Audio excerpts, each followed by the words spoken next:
There were 200 passengers on the plane, but the cockpit was empty. As the plane entered Iraqi airspace, the ground continued to initiate identification, but the cockpit was slow to respond. Just as the ground was about to contact the military to intervene, a woman with a bruised face picked up her headset. Tried 5 times to identify. I'm speaking to the captain.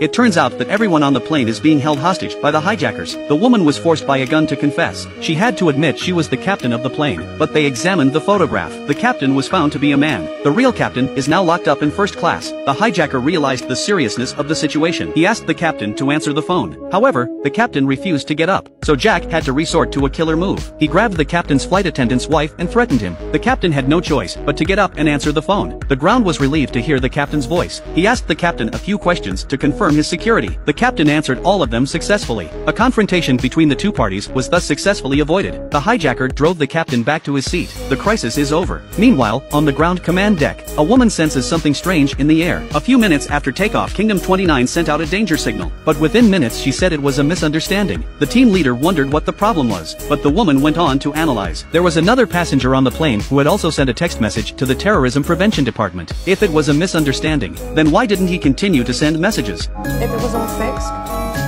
why didn't the second caller send any more messages? Well, because for some reason the Wi-Fi was down. It was then that everyone realized something was wrong. The wireless network can only be switched on and off by the cockpit. There was no reason for the captain to turn it off. They rushed to check the plane's flight path, but the flight path didn't seem to be a problem. It looked like it was all a false alarm. However, when the woman asked for a magnified view, they found that although the plane was on the right course, but the course was 3 degrees off. That's the plane trying to tell you something. That's right, that's the airline's code word. A deviation of this magnitude is a signal from the plane to the ground. He's saying that the plane is under threat, but the people on board can't actively communicate with each other using words. So something has happened to Kingdom 29, and someone is calling for help.